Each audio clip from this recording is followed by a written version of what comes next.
Juriste de formation, titulaire de Master 2 en droit public et fiscalité de l'Université Paul Cézanne en Provence, où il poursuit des recherches doctorales. Il occupe depuis décembre 2023 le poste de doyen de la faculté de droit et des sciences économiques de l'Université d'État d'Haïti. La même faculté qu'il a formée et dont il assure aujourd'hui avec fierté la direction académique. Là, je vous remercie et je vous invite à applaudir les panélistes que nous avons aujourd'hui.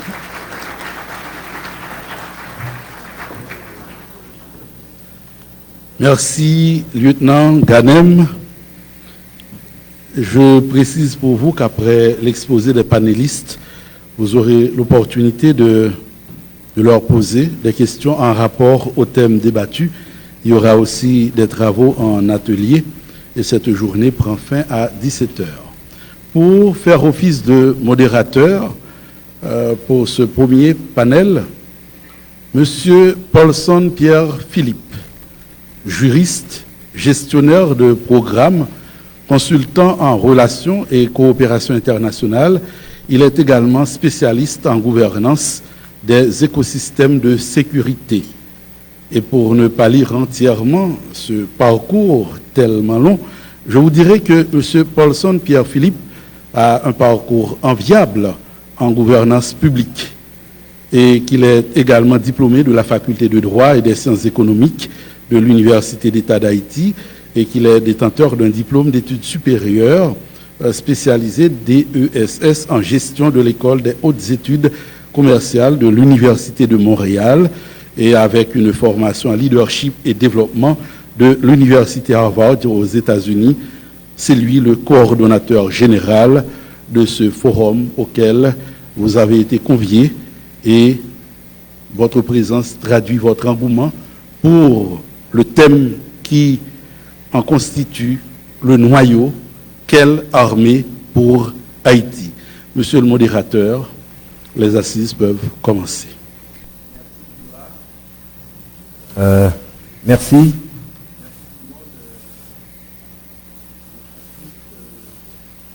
Occasion.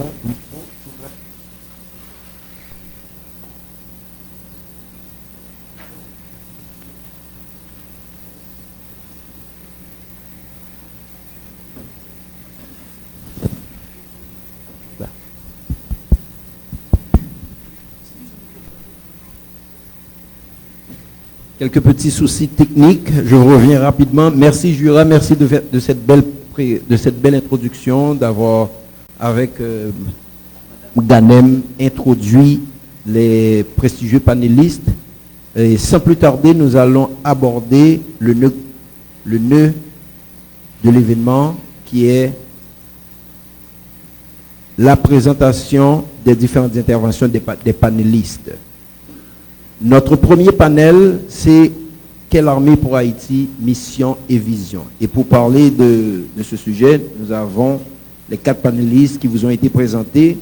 Et pas nécessaire de revenir sur leur parcours et sur leurs compétences. On va tout de suite commencer avec le professeur Pierre-Raymond Dumas qui va justement faire une intervention pour savoir exactement pourquoi nous avons besoin d'une armée. Pourquoi une armée et quelle est la mission et la vision de cette armée. Donc, cela va nous permettre de faire un cadrage historique et politique de la question avant d'entrer dans les autres aspects du sujet.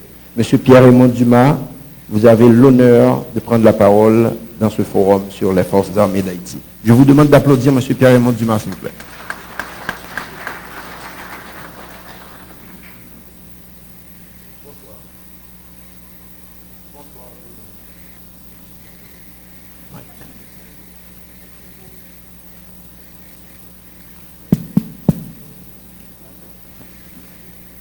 Bonsoir à tout le monde. Et en bon élève, je vais lire mon exposé pour qu'il n'y ait pas de confusion ou de ratage. Depuis les premiers pas vers la résurrection des forces armées d'Haïti, FAD, la présidence de Michel Joseph Martelly, jusqu'à la remobilisation effective de l'institution militaire en mai 2017 par le président Jovenel Moïse. Malgré les avis contraires de la plupart de nos partenaires internationaux, il y a eu beaucoup de controverses sur la question de l'armée, notamment sur l'urgence de cette remobilisation en cette période de crise qui touche tous les interstices de la société haïtienne. Ceux qui sont contre la remobilisation de l'armée n'ont pas manqué de souligner les errements et la politisation de l'institution militaire.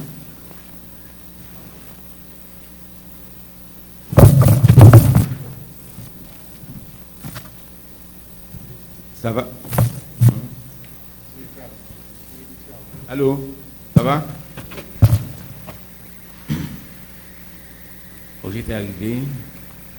Ceux qui sont contre la remobilisation de l'armée n'ont pas manqué de souligner les errements et la politisation de l'institution militaire, tandis que d'autres se sont plutôt focalisés sur le rôle qu'a joué cette institution de la construction de l'État-nation d'Haïti et l'apport capital qu'elle peut avoir dans la démarche visant la reconquête de la souveraineté nationale et la restauration de l'autorité de l'État. Ce débat autour de l'armée, qui est désormais clos, a eu l'effet positif de et au défi de l'armée de replonger dans l'histoire nationale et de les inciter à en savoir davantage sur cette institution séculaire, incontournable dans toute tentative de compréhension et dans l'évolution de notre histoire de peuple. Tout aussi tumultueuse que l'histoire de toutes les grandes institutions du pays, l'histoire de l'armée haïtienne comporte son lot de troubles, de crises, autant que son lot de moments glorieux et de prouesses.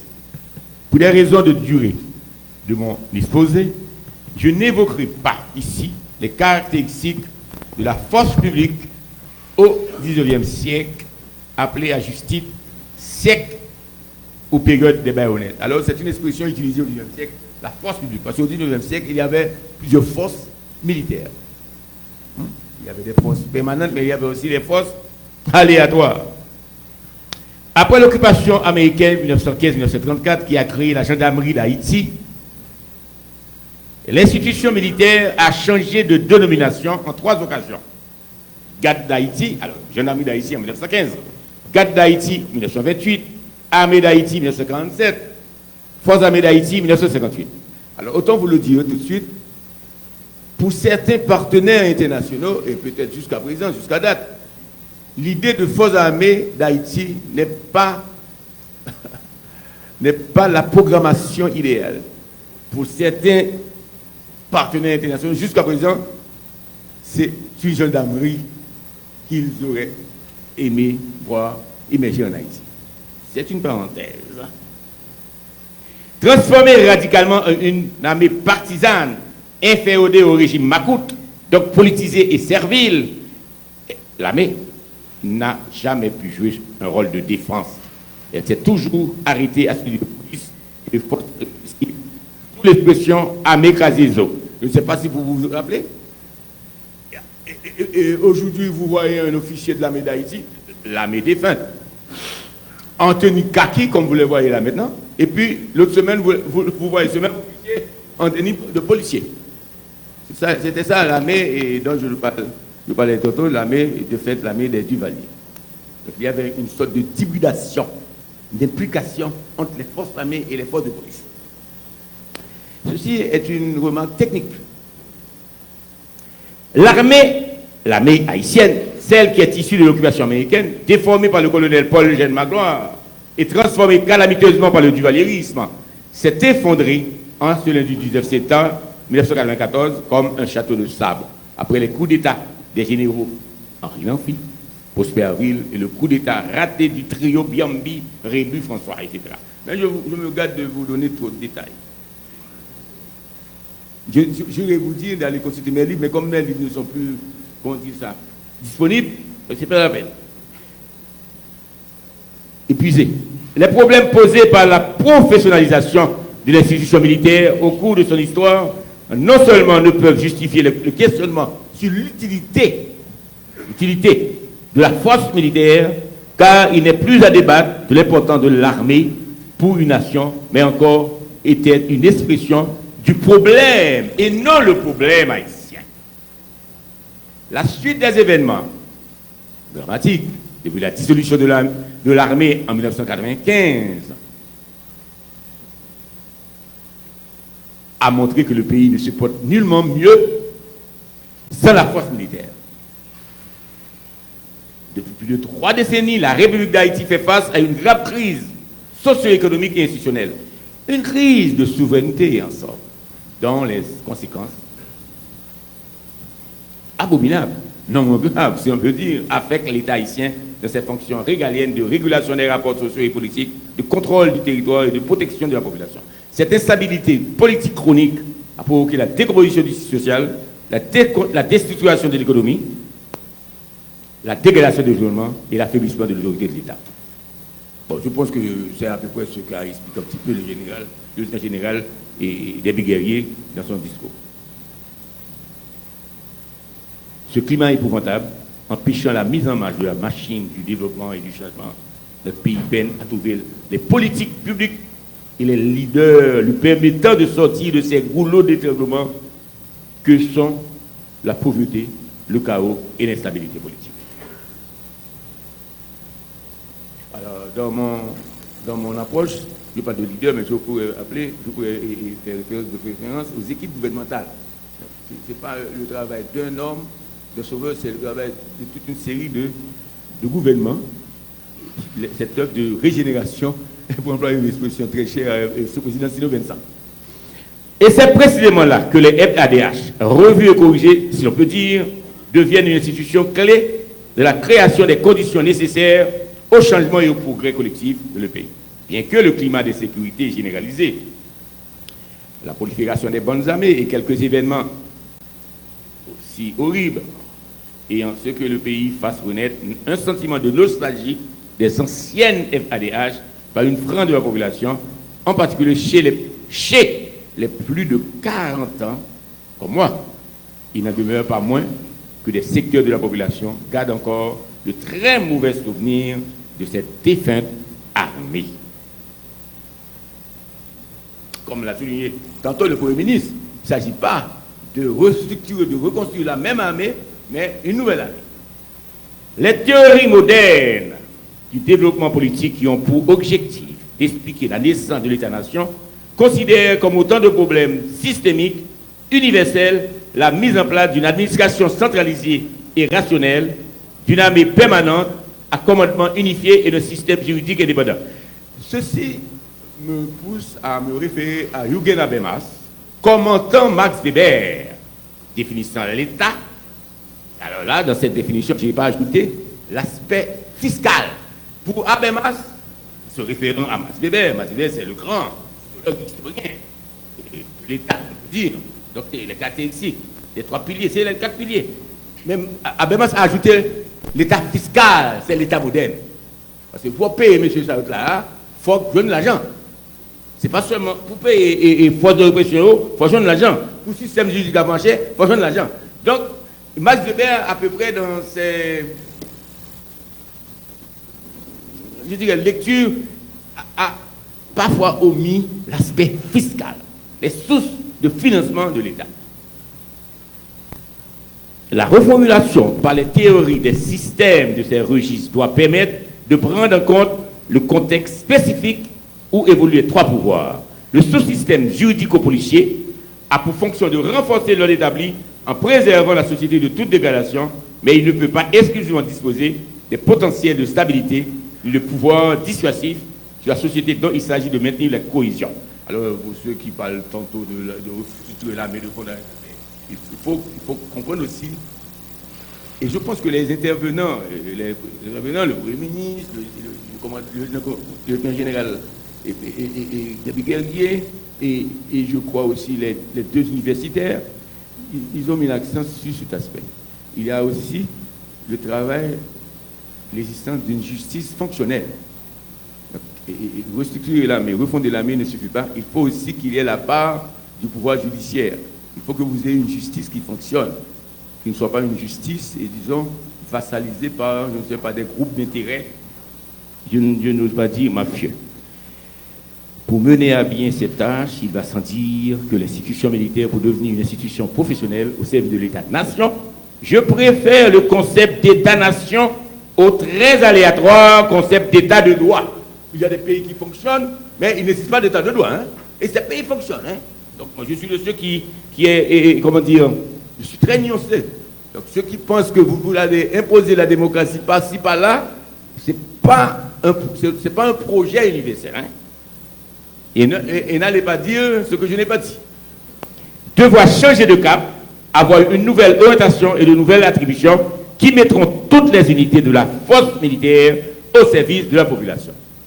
Initié de façon timide, en catimini, au fond. J'avais écrit un article en parlant de lorsque le président Matéli a suivi le président Jovenel, mais essayait de revenir avec l'armée. J'avais écrit un article en parlant de c'est un acquis. C'était en rasant les murs que ces deux anciens présidents essayaient de revenir, de remobiliser l'armée. Vous vous rappelez bien de ça, hein? Parce que l'étranger ne voulait pas de l'armée. Étrange.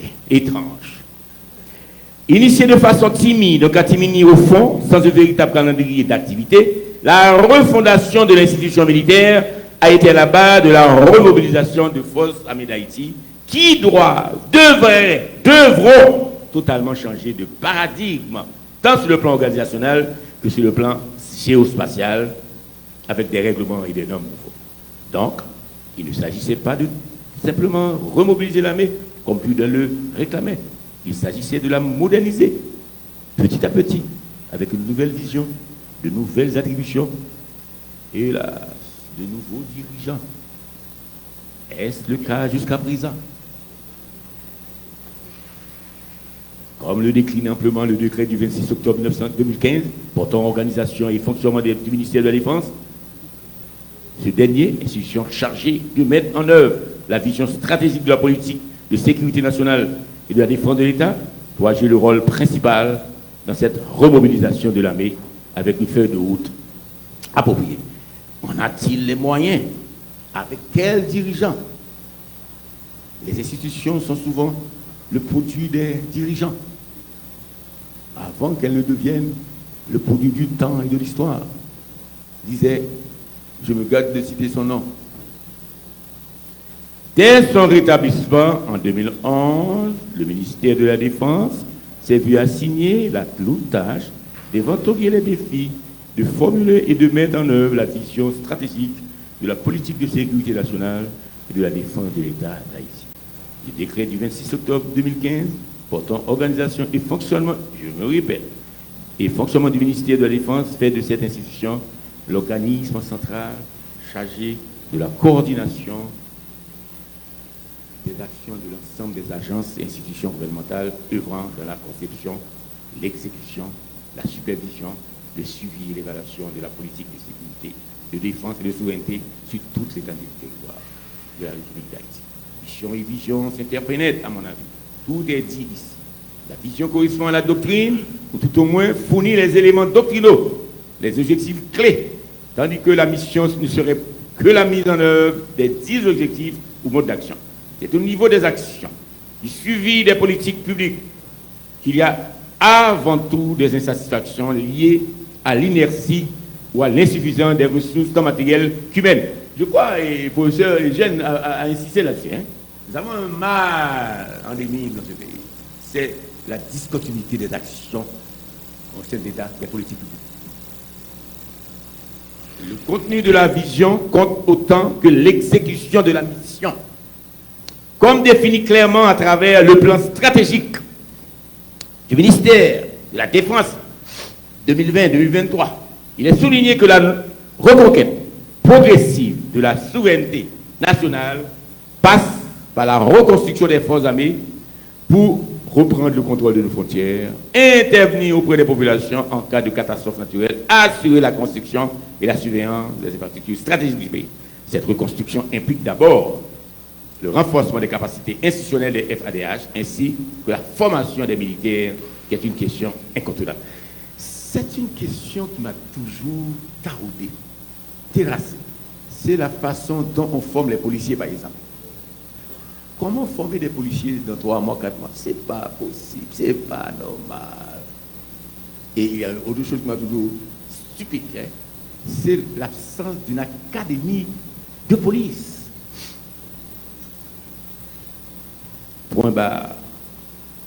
Ceci ne pouvant se faire en dehors de la loi.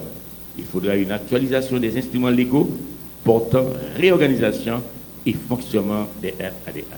Il s'agit de l'élaboration et ou révision des textes de loi suivants. Premièrement, le décret du 21 septembre 1987 portant sur les règlements généraux des forces armées d'Haïti. Deuxièmement, la loi du 23 décembre 1994 portant création, organisation et fonctionnement de la police nationale d'Haïti. Troisièmement, le code de justice militaire, en conformité avec la Constitution de 1987. Amendé. Quatrièmement, la mise sur pied de la commission permanente de la défense nationale. Je crois que le ministre Dorneval avait mis sur pied cette commission permanente de la défense nationale. La révision du décret de 1987 portant sur les règlements généraux des forces armées d'Haïti est fondamentale pour des raisons de conformité constitutionnelle. Cette révision devrait prendre en compte le rapatriement de la plupart des missions et attributions des FADH transférées à d'autres institutions, notamment la police nationale d'Haïti, à travers la loi du 23 septembre 1994 portant création, organisation et fonctionnement de l'institution policière. Parallèlement à la spécification fonctionnelle des tâches d'administration, juridique et de prévention, se dessine le concept de services spéciaux ou de services de renseignement qui réclame une discussion intense. Il s'agit là d'une question importante, délicate, qui a fait l'objet de débats houleux. L'Agence nationale d'intelligence, ANI, créée le 26 novembre 2020, évidemment, sous la présidence de Jovenel, par un décret du président Jovenel, et remplacée en 2025 par l'Agence nationale de sécurité, ANS, évidemment, M. CBTO, placée sous l'autorité administrative du Premier ministre. Que fait alors la direction des renseignements généraux au sein du ministère de la Défense? Je ne veux pas m'initier dans des petites questions, un petit peu des questions d'argent. Ouais, je ne suis pas là pour ça. C'est une question de spécialistes aussi. Pour accomplir la mission avec efficacité, le ministère de la Défense doit intervenir dans le renforcement des capacités institutionnelles pour doter les FADH de structures nécessaires et de matériel adéquat. Avec la refondation effective de l'armée, le pays devrait être doté d'une armée au service de la population à travers toutes ses unités, une armée professionnelle, garante de l'ordre public, une armée qui travaillera pour la sauvegarde de la souveraineté nationale et participera au rétablissement de l'autorité de l'État sur les 27 750 km de superficie de pays. J'ai lu ce matin l'éditorial de Franck Duval qui a mentionné une sorte de, comment on dit ça? Il a parlé de, oui, la mer a fait, mais pour qui ça? Et puis, la mer a fait le fait, d'abord, pour la reconquête de notre souveraineté. Il y a des gens encore, jusqu'à présent, qui sont sceptiques, qui s'opposent à la création d'une armée professionnelle, comme le général de Biguerre, le lieutenant général de Biguerre l'a souligné. Donc, c'est une armée au service des autorités civiles. Il faut créer cette armée. Il y a d'autres sous-orientations stratégiques à ne pas négliger. Je ne ferai pas mention ici du rapport du groupe de travail sur la sécurité, remis le 9 août 2009. D'idée par Préval, qu'on considérait comme anti-militaire, il avait mis sur pied un groupe de travail créé le 9 octobre 2007, qui avait à sa tête, je pense, même le général, le stage était là-dedans aussi. Ça, c'est une question d'histoire. Hein? Je ne vais pas m'étaler là-dessus. Donc, il y a eu donc ce groupe de travail, présidé par Patrick Kelly, comme vous le savez, qui recommanda la création d'une nouvelle force armée dotée de statut militaire à côté de la PNH, tout en préconisant la mise sur pied du Conseil national de sécurité. Là, c'est l'histoire avec nous, l'histoire récente, on a compris l'histoire ça. Eh bien, c'est oui. Avant, ça me parle de là. Lorsqu'on se réfère au livre blanc sur la sécurité et la défense nationale, élaboré en juin 2015 avec l'obstination du président Michel Joseph Martelly, par une équipe de patriotes éclairés, l'équipe du groupe de travail, et présidé par Patrick Kelly, était aussi des patriotes éclairés. Hein. Il a prévu la formation de 3 grandes unités l'unité de protection des frontières terrestres, maritimes et aériennes, l'unité infrastructure et communication qui comprend l'unité de génie militaire et l'unité de récupération catastrophe. À ces trois grandes unités s'ajoutent les unités techniques, commandées par un officier supérieur ou un officier général qui prend le titre de commandant du service technique. Ce sont le corps de génie, le corps de la transmission, le service de santé, le service juridique et le service d'agronomie. Oui, parce qu'il y a aussi une question d'agronomie, il y a aussi les fermes agricoles. Hein. Normalement, je pense qu'il y a aussi beaucoup de champs d'action pour une armée et qui n'est pas seulement là pour combattre ou bien et intervenir lorsqu'il y a des catastrophes, mais cette armée, comme dans d'autres pays en Amérique latine et même à l'étranger, peuvent aussi avoir des fonctionnalités productives. Ah oui, donc on peut aussi avoir des fermes agricoles ces fermes-là peuvent être gérées par les forces armées d'Haïti. Les règlements généraux des forces armées d'Haïti prévoient également des centres d'instruction dont chacun est commandé par un officier supérieur ou un officier général qui prend le titre de commandant du centre d'instruction. Bon, je ne vais pas citer, il s'agit de l'Académie militaire d'Haïti, le camp d'application, l'école des sous-officiers, les lycées militaires.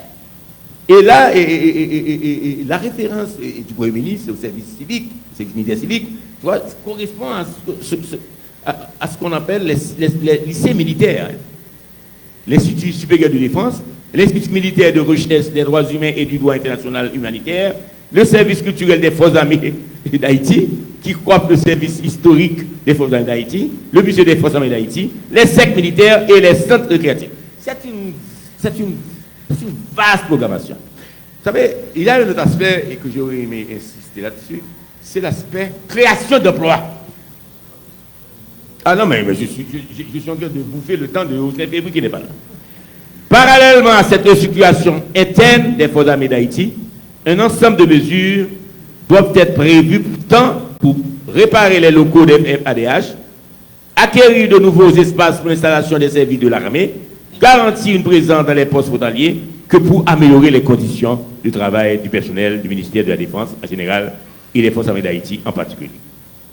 Les principales mesures devraient être la réparation physique du grand quartier général des forces armées d'Haïti, la réparation, je ne sais pas, de la base des militaires de la petite rivière de la Tibonite, la réparation de la caserne de Péligue. Il y avait une caserne à Péligue. Hein. Le rétablissement des 4 points de passage frontaliers ainsi que le contrôle du lac ACU, la mise en place d'étendards géants, etc. dans les postes frontaliers, l'identification des anciennes bases de la MINISTAT dont les terrains appartiennent à l'État haïtien pour les mettre au service des forces armées d'Haïti. L'installation d'énergie solaire autonome de les fermes agricoles dont je parlais, l'appropriation et la revitalisation des fermes agricoles. Soyez patients.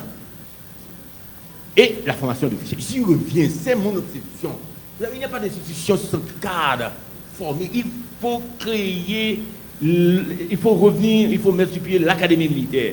Il faut la mettre sur pied. Une reconsidération de l'allocation accordée aux membres du haut état-major, ainsi que les frais et salaires, assurances, etc., au personnel militaire, au cas des contracteurs du ministère de la Défense. Et faudra-t-il abandonner l'arène budgétaire aux policiers et aux budgétivores qui ne voient pas plus loin que le but de leur nez? On disait, ça je me permets de le dire, on disait que l'armée était budgétivore, l'armée des Duvalier. Et là, si vous voyez le budget de la police, vous allez voir que l'armée des Duvalier était petite. C'est pas budgétaire, une petite armée.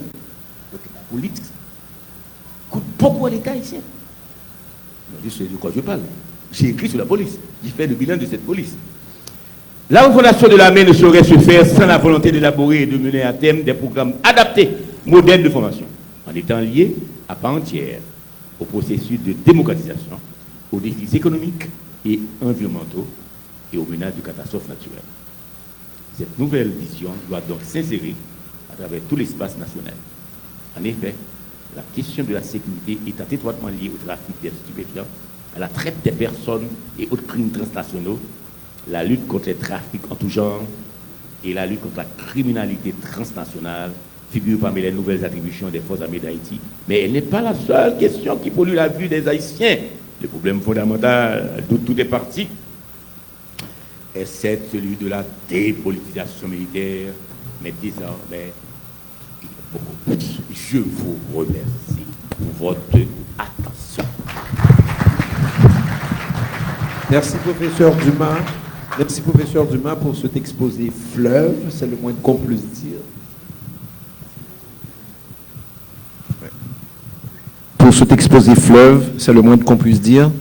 Nous aurions dû avoir un panéliste qui allait aborder avec nous l'ancrage juridique et le cadre légal de cette question relative à l'armée, mais qui a dû être empêché, qui a été empêché, et de ce fait, nous allons aborder tout de suite l'aspect démocratique, le cadrage, comment est-ce que l'armée peut fonctionner dans une dynamique de démocratie en Haïti avec le professeur Pierre-Louis, qui, je l'espère, va nous aider à recadrer le temps, parce qu'on a pas mal bouffé dans le temps de l'intervention. M. Dumas en a profité grandement, nous le remercions.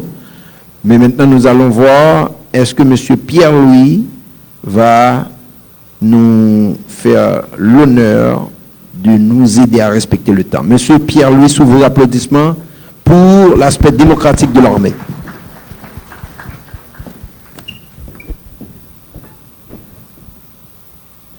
Merci, coordonnateur Paulson. Et je salue à nouveau l'auditoire, cet auguste auditoire, friand des questions de démocratie et d'armée. Alors, le temps du professeur Dumas était en héros. Le mien sera en good. Il n'y a pas de problème. Oui, alors, la question qui m'est donnée à traiter aurait pu être le sujet principal du forum. Et c'est l'armée et la démocratie en Haïti. Et c'est très vaste comme sujet, comme sous-thème. Le thème principal, c'est quelle armée pour Haïti.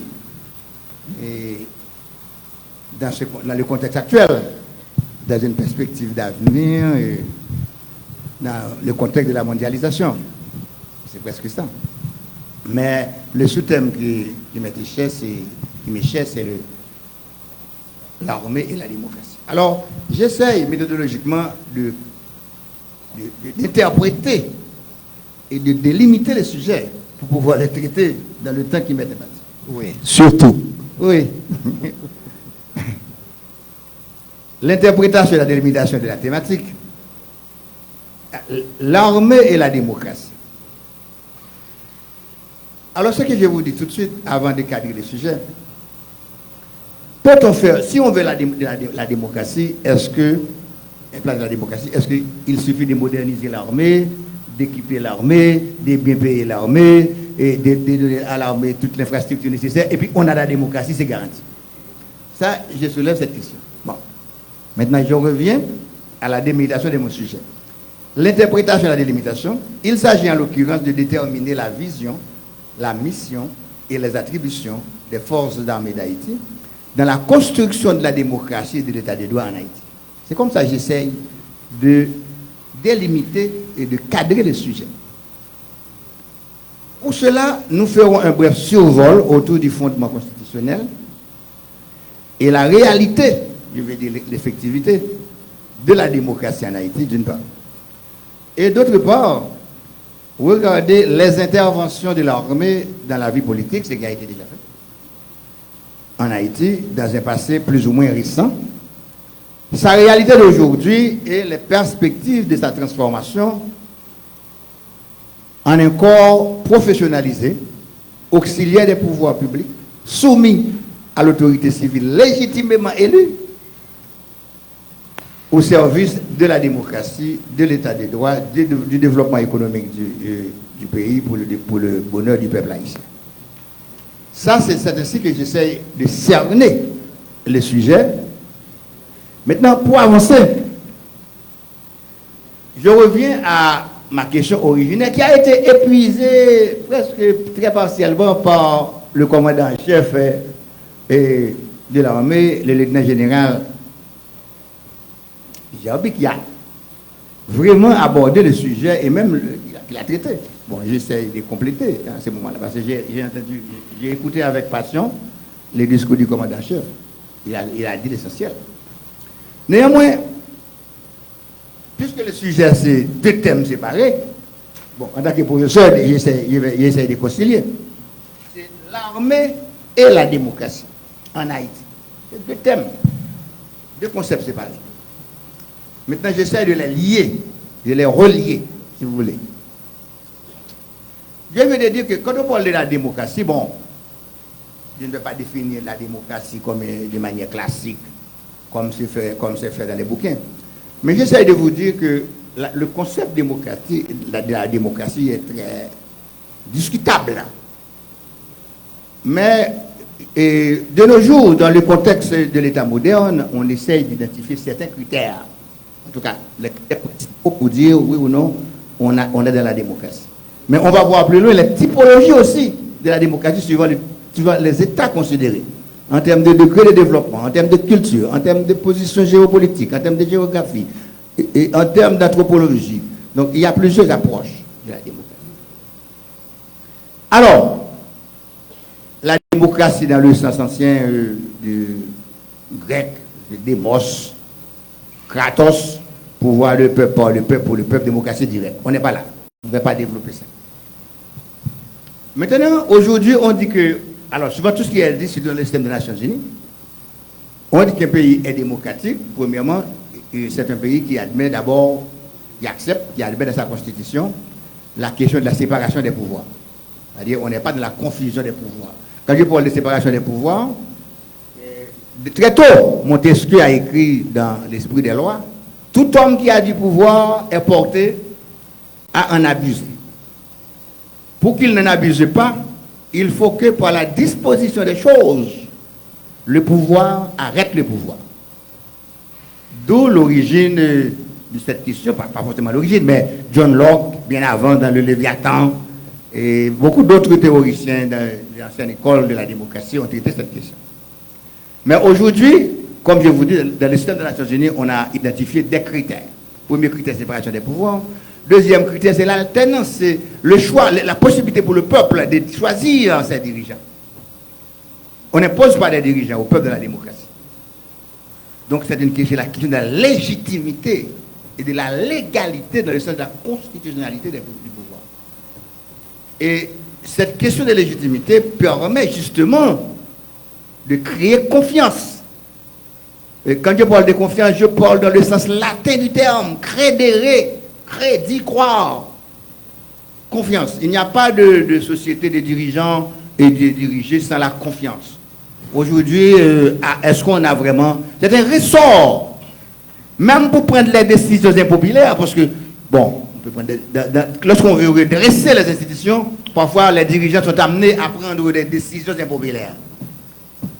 Mais pour cela, il faut la légitimité qu'il faut.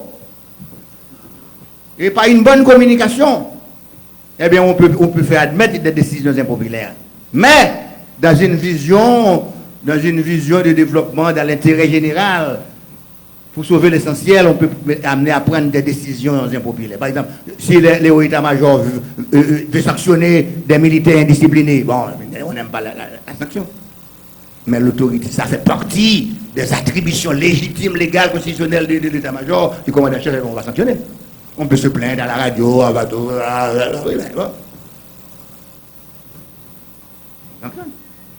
Donc, pour agir de ça, pour sanctionner, pour agir, il faut la légitimité qu'il faut. Premièrement, dans l'exercice du pouvoir, ça vous permet de faire un saut dans l'exercice du pouvoir. Dans les contextes difficiles, on a besoin de la légitimité. Premièrement, pour agir et faire accepter votre décision, il faut que vous soyez l'autorité placée pour prendre la décision. Donc c'est vous qui êtes placé pour ça. C'est vous qui avez reçu l'investiture pour ça. Et c'est vous que vous avez reçu provision légale pour agir. Donc votre décision sera respectée. Mais deuxièmement, il faut rester dans la limite de l'équité de la justice. Il ne faut pas aller aux abus. Donc, et il faut savoir aussi, il faut utiliser la clémence aussi parfois. Il ne faut pas toujours sanctionner. Il faut toujours le dialogue. Bon, d'accord. Mais la légitimité est incontournable. La légalité. Une autorité peut ne pas avoir la légitimité de départ pour agir. Mais votre action peut vous donner une certaine légitimation. Parce que si, en tant qu'autorité de facto, de fait, vous posez les mêmes actions dans l'intérêt général, au même titre, dans les mêmes conditions, et au profit de la population, votre action sera légitimée. Alors qu'au départ, vous n'avez pas eu l'autorité légitime. Donc, il faut regarder. Donc, c'est pourquoi la question du choix des dirigeants dans la démocratie est extrêmement importante. Surtout, cette question de la possibilité pour le peuple, la faculté pour le peuple de choisir ses dirigeants à travers des élections dignes. Bon, on aime dire démocratique, libre, etc. Bon, je dirais des élections dignes. Des élections propres. Acceptées au moins par la majorité. On a été bon accepté par les élections. On n'aime pas. On contestait toujours. Alors, il n'a pas été contesté lors de mon élection à la faculté des droits et des sciences économiques parce que j'étais l'unique candidat. Bon, je ne suis pas responsable. Hein? Bon, voilà. C'était un plébiscite. Bon, on avait dit. Je suis honoré quand même. Alors, troisième critère, on a parlé de séparation des pouvoirs. On a parlé d'élections alternance. L'alternance des élections périodiques, régulières, dans de bonnes conditions. Mais aussi l'indépendance de la justice. L'indépendance de la justice. On ne peut pas avoir la démocratie sans la justice forte. La justice. Il faut la justice indépendante. Mais l'indépendance de la justice, je ne parle pas de l'indépendance proclamée, je parle de l'indépendance réelle. Pour être indépendant, c'est dans sa tête d'abord. C'est dans sa tête. Si on a un dirigeant, le ministre de la, justice, de la Défense décide d'organiser un forum, de signer un accord avec l'UH. Il a fait les démarches qu'il faut, il a mobilisé la population, il a mobilisé le gouvernement, il a mobilisé toute la société. Aujourd'hui, le forum a lieu. Mais au départ, c'était l'aîné. Hein. Eh bien bon, c'est dans sa tête d'abord. Un homme qui n'est pas indépendant dans sa tête ne pourra pas jouer un rôle indépendant dans l'État. Il va demander toujours ce qu'il faut faire. Le soldat, le militaire le sait. Vous êtes en poste, il y a un bandit, il y a un la police le sait. Vous n'avez pas le droit d'arrêter. Il n'est pas le droit. Vous n'avez pas appelé le commandant en chef pour dire oui, je vois un bandit et je peux l'arrêter, je peux le maîtriser. Non. D'ailleurs, ici, pour provision, vous agir. Et vous connaissez votre mission, vous connaissez vos limites et vous agissez dans le cadre de la loi et votre attribution. Donc, l'indépendance est d'abord dans la tête.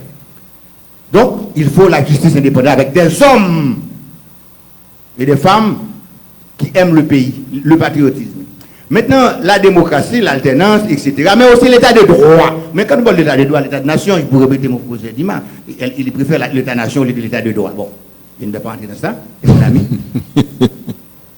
Maintenant, l'état de droit. Bon, on répète l'état de droit, mais l'état de droit est démocratique. Il suffit pas d'avoir des lois, de bonnes lois pour avoir la démocratie. Alors, et puis l'égalité des chances pour tous. Le ministre de la Justice dans son discours, le ministre de la Défense, pardon, dans son discours, il a dit qu'il faut donner la chance à la jeunesse. La jeunesse doit intégrer les forces armées. Le général Déby l'a dit aussi. Pour permettre à la jeunesse de servir sous le drapeau, mais aussi de recevoir la provision civique, dans l'esprit d'engagement, l'esprit de service, l'amour de la patrie.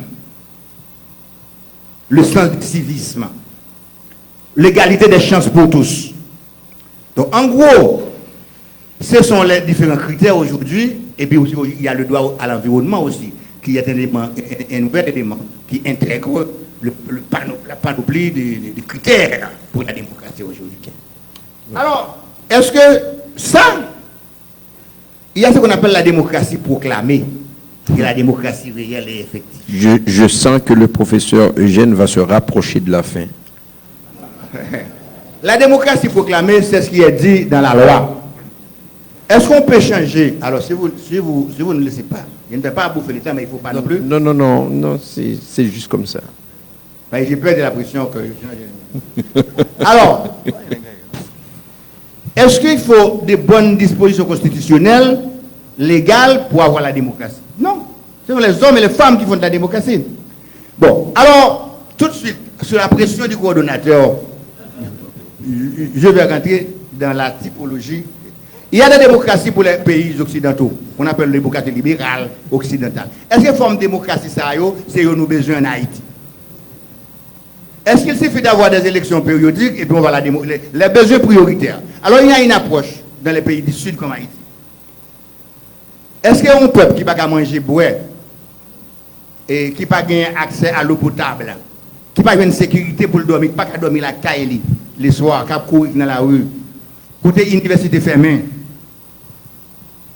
ou non pays côté pas qu'on graine élu là-dedans, excepté moi-même qui est universitaire. Bon, nous allons regarder. Bon, mon Kazek, bon, mon président, mon premier ministre, pas bon, premier ministre pas élu. Bon, mon président, bon, mon monde, le dernier président de Genkelia, il est mort. Bon, même si c'est sur le donc ça veut dire que là n'a pas l'armée pour la démocratie. Et c'est vrai, mais l'armée, la mission de l'armée est définie dans la Constitution. L'armée, c'est l'intégrité du territoire, c'est de protéger, de défendre l'intégrité du territoire, de défendre le pays lorsqu'il est en guerre, d'agir contre toute menace extérieure et même intérieure, défendre le peuple, la nation, lorsque le peuple est menacé, défendre le pays, porter secours au peuple avec la police en cas de menace naturelle, désastre naturel, participer aux actions de développement de l'État et répondre à toute autre mission liée à la question de souveraineté nationale, au respect de la loi, quand il y a des dangers, des actions criminelles transnationales, l'armée vient. Alors, il y a deux questions à souligner pour identifier les problèmes de l'armée et d'Haïti, et je crois que je vais m'arrêter sur ces deux questions. Oui. Oui. Oui. C'est ça. Et l'armée a été entravée par deux questions, par deux mécanismes, deux réalités. Première, la réalité, l'armée, au départ, c'était une armée impliquée dans la politique. Mais on peut comprendre ça sur plusieurs aspects. L'armée était au départ politique, totalement politique. C'est l'armée qui a créé l'État, qui a dirigé l'État dans les premiers moments de notre histoire. C'est l'armée, général Dessalines, empereur, et tous les autres. Tous les premiers généraux, les premiers présidents, chefs d'État, empereurs, rois, présidents de la République, ce sont les militaires. Ils ont dirigé le pays. Donc c'est eux qui ont inventé la politique en Haïti, ce sont eux qui ont créé les... Ouais. C'était la première question. Bon, la deuxième question. plus loin, l'armée est dévoyée pour avoir été instrumentalisée par nos politiciens véreux et les mercenaires, je ne peux pas comprendre ça. Moun qui a fait l'argent, ça n'est pas un investissement le fait. Bon, on thème. Spéculateur. Bon, on peut dire ce qu'on veut. Par la spéculation, des choses comme ça. Mais l'armée, la politique comme premier vecteur qui a dévoyé l'armée et l'a dénaturé, les coups d'État, on en a parlé, mais il n'y a pas de bons coups d'État, mais lorsqu'il faut, l'armée en tant que gardienne de la religion, lorsque la nation est en danger, l'armée peut intervenir dans des cas rares, mais pas pour garder les pouvoirs à sa propre cause. Moi, je ferme cette parenthèse pour ne pas dire que je défends le monde qui fait coup d'État. Alors, l'armée vient avec l'autre problème endémique. L'armée vient à jouer le rôle de la police et l'armée à la fois. Ceux qui ont créé une sable dans l'armée, l'armée pas qu'à jouer le rôle de la police. On le fait tout le temps. Bon, et M. Dima l'a dit. Même militaire a changé l'uniforme. Matel mettait kaki, Aswell mettait bleu de ciel, bleu clair. Mon grand-père était militaire et je ne sais pas parler. Je ne suis pas militaire, je ne suis pas sentiment militaire. Tout le monde voit ça, moi je suis posé. Alors, plus loin, l'armée vient démobiliser en 94-95. Oui. L'armée démobilisée, l'armée, vient la police qui remplaçait l'armée en 94. La police là, on vient aller dans l'excès contraire. Vous avez bien?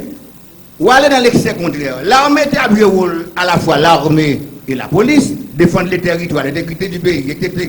Et en même temps, la justice, auxiliaire de la justice, l'armée ou on l'a dévoyé, qui a joué des rôles qui dénaturait sa vocation première constitutionnelle. L'armée ayant été démobilisée et remplacée par la police, cette police, formée dans des conditions très difficiles, disparates, sans critères, etc., vient jouer, vient remplacer et l'armée et la police. Donc vous êtes tombé dans l'excès contraire. Et vous êtes tombé dans un dévoiement, dans une situation de dévoiement total. Bon, maintenant, l'armée est remobilisée. La police est encore là. Comment trouver l'harmonie aujourd'hui au service de la démocratie et de l'état de droit entre ces deux forces? Car il est très clairement dit dans l'article 264 du Code de la Constitution, si je m'abuse de commettre les coordonnateurs,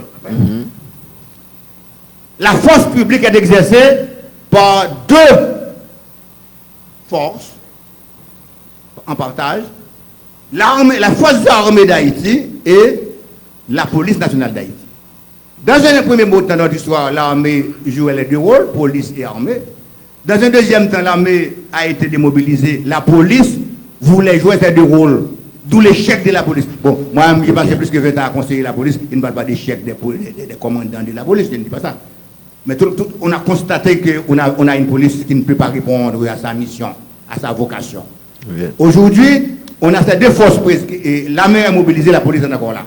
Comment trouver la harmonie qu'il faut, la complémentarité qu'il faut, les mécanismes qu'il faut pour que ces deux, chacune de ces forces reste dans son lieu, dans sa mission, dans sa vocation, pour remplir son rôle au bien, l'intérêt du bien commun. Tout l'enjeu est là. Et le défi, pour l'instant, est entre les mains du ministère, entre les pays ou bien les mains du ministère de la Défense. Mais ce qu'il nous faut, l'armée qu'il nous faut aujourd'hui, la police qu'il nous faut aujourd'hui, parce que vous ne pouvez pas traiter la question de l'armée véritablement si vous ne regardez pas la police. Nous avions dit deux questions. Nous avons dit deux questions. L'armée qu'il nous faut, c'est l'armée, une armée des métiers, on parle de l'armée professionnelle.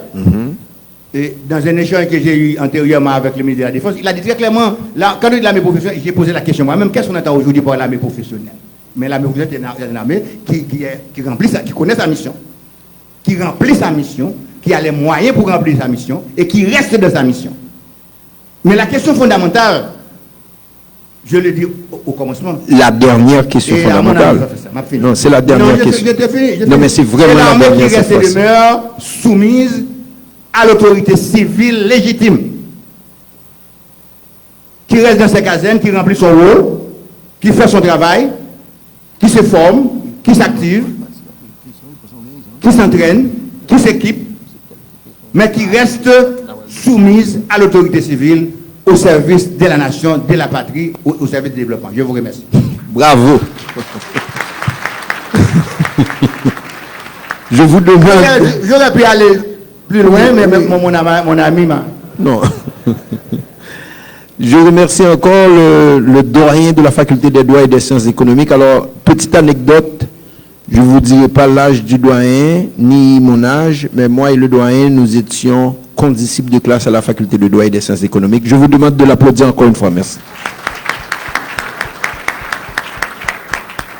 Maintenant, après ces deux interventions fleuves, on va dire très fleuves même, je dirais, on a l'insi honneur de recevoir sur ce plateau, nous sommes gâtés aujourd'hui, la ministre à la condition féminine pour nous parler de la question du genre et la question des forces armées. Comment est-ce qu'on peut concevoir la question du genre pendant qu'on parle de la remobilisation, de la restructuration de l'armée? Alors, moi songez moi-même, moi-même depuis jeune, je ne pas songer qu'on ait femme dans l'armée. Je dis, je suis bien content moi qu'il y ait femme dans l'armée. Mais maintenant, comment approche ça nous, comment le ministère des Conditions Femmes lui-même comprend ça et comment Madame Pedrika lui-même ouais causer gens là et spécifiquement causer femmes dans la question de l'armée. Sous vos applaudissements, je vous demande d'applaudir la ministre à la condition féminine Pedrika Saint-Jean, s'il vous plaît. Merci, merci, merci. J'ai 10 000 gouttes à gagner. Si je respecte les 10 minutes, alors je vais aller vite. Je vais commencer mon intervention avec ce questionnement. M'pas boss maçon, mais si vous avez un mortier à placer, on mettrait du sable, aidez-moi, de l'eau, du ciment, gravier et un peu de terre. Mais sans le ciment, vous aurez beau ajouter gravier, terre, eau et autres, sans le ciment, vous n'aurez pas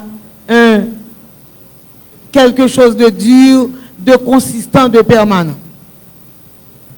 On dit souvent que le diable est dans les détails, n'est-ce pas?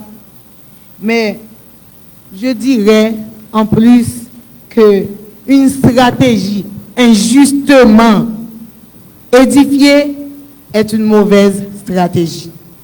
Et c'est la raison pour laquelle je remercie le ministre de la Défense, que nous toujours pas dans le Conseil des ministres, nous devons dire, n'oublie pas que la défense est féminine. Et qui mettait sujet ça, qui mettait partie ça dans l'intervention. Et quoi que chaque fois que je dans le Conseil des ministres, on va toujours dit deux femmes libres à parler. Je dis à monter tribune là, je vais dire même bagarre encore, je vais dire deux femmes que je vais parler. Je voudrais commencer par remercier les organisateurs et organisatrices de ce forum d'avoir choisi de poser une question aussi importante. Quelle armée pour les effectifs, les équipements ou l'organisation? Elle nous oblige à demander quelle institution voulons-nous construire pour notre pays. Mais moi, j'aimerais ajouter une autre question. Quelle place voulons-nous donner aux femmes dans cette armée? Parce qu'une armée moderne, professionnelle et républicaine doit être à l'image de la nation qu'elle sert. Nous voulons une armée professionnelle, une armée disciplinée, une armée respectueuse de la Constitution, des lois et des droits humains, une armée capable de répondre aux défis de sécurité de notre pays. Mais surtout, nous voulons une armée qui mobilise toutes les compétences de la nation haïtienne. J'ai bien dit, toutes les compétences de la nation haïtienne. Et c'est là que l'équité de genre devient une question centrale. L'équité de genre, parler de genre dans les forces armées ne doit pas être conçu ou perçu comme une question réservée aux femmes. Non, c'est une question institutionnelle. Une armée moderne doit pouvoir recruter, former, employer et promouvoir ses membres selon des critères professionnels, transparents et équitables. Cela ne signifie pas donner un avantage aux femmes. Cela signifie simplement que lorsqu'une femme remplit les conditions requises, elle doit pouvoir servir son pays. Si nous te mettons même règles pour tout le monde, il faut que nous baillons tout le monde même chance pour montrer ça qu'a fait. C'est cela, l'équité. De la présence des femmes à leur pleine participation. La présence des femmes ne suffit pas. Il faut reconnaître les progrès réalisés. Les femmes sont aujourd'hui présentes dans les forces armées d'Haïti. Elles recrutent, elles se forment, elles portent l'uniforme, elles servent leur pays. Et cela est important. Mais la présence ne suffit pas. La vraie question est, que se passe-t-il après le recrutement? Je pourrais dire la même chose aussi pour la PNH.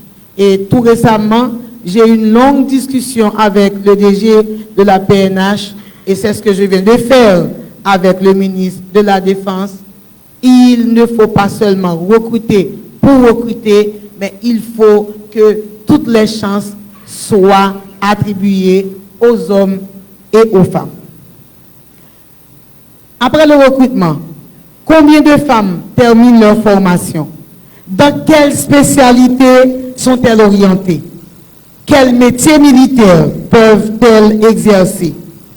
Combien sont promus? Combien atteignent les grades supérieurs? Et surtout, combien occupent des postes de commandement? Et c'est là que nous devons regarder attentivement. Car une institution ne peut pas parler de pleine intégration si les femmes sont présentes à la base, mais deviennent de moins en moins nombreuses à mesure qu'on monte dans la hiérarchie. C'est ce que nous appelons souvent le plafond de verre. Et lorsqu'un plafond de verre existe, il ne suffit pas de dire aux femmes, travaillez davantage et vous réussirez. Il faut aussi regarder les règles, les pratiques et la culture institutionnelle qui peuvent ralentir leur progression. Mérite et égalité de chance. Je sais qu'une question revient souvent. Et le mérite? Vous le dites souvent. Et le mérite? Ma réponse est simple. Oui, le mérite est essentiel. Une armée ne peut pas fonctionner sans compétence, sans discipline. Deuxième question. Est-ce que tout le monde dispose réellement des mêmes chances de démontrer son mérite? Voilà le véritable débat. L'équité ne consiste pas à réduire les exigences.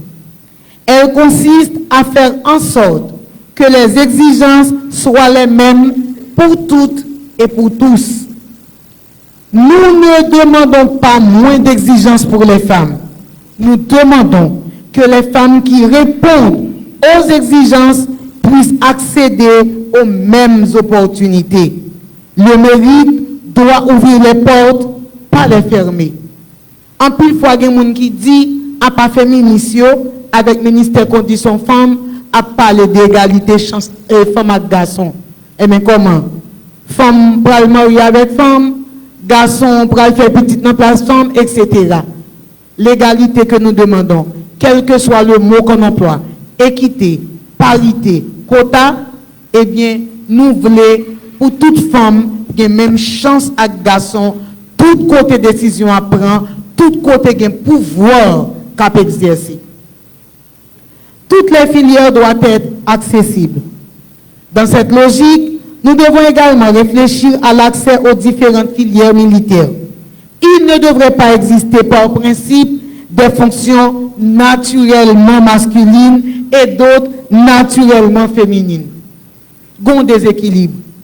Les affectations doivent reposer sur les compétences, la formation, les aptitudes et les besoins opérationnels. Cela vaut également pour le commandement. Une femme officier qui possède les compétences et qui remplit les critères doit pouvoir commander. Alors, posons-nous les bonnes questions. Est-ce la formation qui constitue un obstacle? Les mécanismes de promotion, l'absence de mentorat, les réseaux informels, les stéréotypes, les conditions de service, ou est-ce simplement une culture qui associe encore trop souvent le commandement à la masculinité? C'est la bonne question à se poser. Qui dernière fois nous avons un DG, la police femme, Jocelyne Pierre, DG la police? Combien de temps ça a gagné? Sous combien DG garçons? C'est ça pour nous garder. Ce sont des questions difficiles, mais, mesdames et messieurs, si nous voulons construire une nouvelle armée, nous devons avoir le courage de poser les questions difficiles. Femmes, paix, sécurité. C'est pour ça que nous voulons une nouvelle armée, parce que nous trouvons que la police n'est pas suffisante pour reconquérir les territoires perdus, pour retrouver la souveraineté. C'est ça que nous dit qu'il faut que nous gagnions une nouvelle armée. Cette réflexion de femmes, paix, sécurité s'inscrit aussi dans le cadre international. La résolution 1325 du Conseil de sécurité des Nations Unies a constaté qu'elles sont aussi des actrices de paix et de sécurité. En Haïti, cette approche est particulièrement importante. Le ministère de la Condition féminine et des droits de la femme, en collaboration avec l'ONU Femmes, travaille à l'élaboration du premier plan d'action national pour la mise en œuvre de la résolution 1325. L'objectif de cette résolution est de passer des engagements aux actions concrètes, parce que les femmes haïtiennes connaissent l'insécurité, elles connaissent les violences, elles connaissent les déplacements et les crises, mais elles sont également présentes au cœur des communautés. Elles participent à la médiation, à la solidarité, à la prévention des conflits, à la reconstruction. Alors, elles ne doivent pas seulement être protégées. Elles doivent aussi participer aux décisions concernant leur sécurité et celle de leur pays. Faut mieux pas là seulement pour protéger là. Yo doit chita, bon table à tout, les n'a pris décision. Alors si Abgo nouvelle armée, son nouvelle année, en nouvelle armée, qui pour gagner autant de femmes que d'hommes, autant d'hommes que femmes. Et c'est ça que nous demandé défense tout à l'heure, de trois cohortes. Faut qu'on cohorte, ça relève discrimination positive, faut qu'on cohorte femmes seulement. Ça incite que plus femmes viennent dans l'armée, plus femmes participent dans l'armée, parce que le pas fait partie de culture nous pour gagner pile femmes dans l'armée. Maintenant la mixité, une force opérationnelle, il faut également dépasser la question du nombre. La question n'est pas uniquement combien de femmes avons-nous dans l'armée. La question est-ce que leur présence apporte, qu'est-ce que leur présence apporte à l'efficacité de l'institution. Nous avons retourné dans l'histoire, Sanit Belair et toutes les autres femmes qui te passent. Si nous faisons l'histoire, n'a pas importance femmes. Pas oublier que femmes c'est de bonnes manœuvrières. C'est une femme qui t'a inventé Tikouri. Tikouri en haut dans pain aujourd'hui là. C'était comment il est ça, mon qui stratégie. On fait ou tracer au dimanche saute là pour mal dans primature. Aidez-moi jeune moi non. C'est pas GPS. C'est ton carte dans tête femme. Depuis où elle ou après qui côté pour aller, qui côté pour pas passer, etc. Les femmes sont de bonnes manœuvrières. Alors, on dit que la présence apporte à l'efficacité de l'institution, leur présence. Dans les missions impliquant un contact avec les populations civiles, la mixité peut être une véritable valeur ajoutée. Les femmes militaires peuvent faciliter le dialogue avec certaines femmes et certaines filles. Il n'y a pas peur de parler avec une femme. Une petite fille pas peur de parler avec une femme. Elles peuvent contribuer à mieux comprendre certaines situations de vulnérabilité, ces spécificités femmes. Elles peuvent participer à la protection des populations et à des gestions de crise. Elles peuvent également renforcer la coopération entre les forces armées, la police nationale d'Haïti et les communautés. Essayez et vous verrez. Parce qu'une armée qui comprend mieux la société qu'elle protège est une armée qui peut mieux accomplir sa mission. L'objectif n'est donc pas seulement d'avoir des femmes en uniforme. L'objectif est de mettre leurs compétences au service de la mission. Créer des conditions de la réussite de cette force et que nous voulons mettre sur pied. Mais soyons réalistes. On ne peut pas demander aux femmes de rejoindre massivement les forces armées si les conditions institutionnelles ne sont pas réunies. Il faut donc investir dans des infrastructures adaptées, des équipements appropriés, des conditions d'hébergement adéquates, des possibilités équitables de formation et de spécialisation, des mécanismes transparents de protection, des programmes de mentorat. et des politiques permettant une meilleure conciliation entre vie professionnelle et vie familiale. La question familiale est importante, mais elle ne doit pas devenir un prétexte pour écarter les femmes du commandement. Une institution moderne doit savoir gérer les réalités familiales de ces hommes comme de ces femmes. C'est une question de bonne gestion des ressources humaines, tout simplement. Zéro tolérance pour le harcèlement et la violence. Ça, il faut y penser aussi. Il y a cependant une condition non négociable, la dignité et la sécurité des femmes au sein de l'institution. Il ne peut pas y avoir de véritable équité si une femme militaire doit choisir entre sa carrière et sa dignité. Il y a des bagailles qui ne sont pas négociables. Il y a des bagailles qui ne pas jouer avec elle. Et il y a une pile irrégularité, injustice qu'a fait dans la société, nous fait manger jodi. Regardez ça qui arrive. Jodi, regardez qui société nous gagnons. Et si nous voulons reconstruire la société, nous voulons venir avec une armée moderne, eh bien, détail ça. Il faut que nous chita pour nous réfléchir, pour nous régler. Le harcèlement, les violences sexistes ou sexuelles, les discriminations et les représailles ne doivent avoir aucune place dans une armée professionnelle. Pas venir dire parce que commandant en forme, pantalon fait le bien, pantalon l'en fait bien, il en forme sous, mais vous n'êtes pas harcelé pour autant. Les règles doivent être claires. Les mécanismes de signalement doivent être accessibles. Les plaintes doivent être traitées avec confidentialité, impartialité et sérénité. Et les victimes doivent être protégées. Je dis clairement, la discipline militaire ne protège pas les abus. La discipline militaire ne protège pas les abus. Nous n'avons qu'à copier sur d'autres pays où tout ça nous dit là, pas exister, et regarde qui la meilleure gagné, regarde qui la meilleure gagné, ou après qui pays gagné. Bon série de bagailles, faut nous dépasser. Et le quota. J'arrive maintenant à une question qui suscitera certainement beaucoup de discussions. Faut-il instaurer un quota pour les femmes dans les forces armées? Je voudrais être clair. J'ai une sous-représentation persistante. Mais un quota à lui seul ne transformera pas une institution.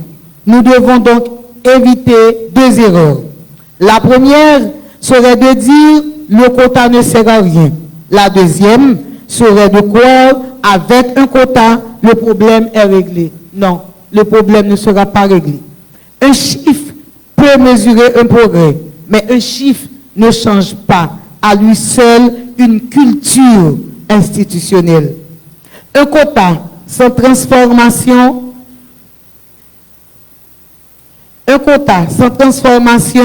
risque de produire des statistiques sans produire de véritable égalité.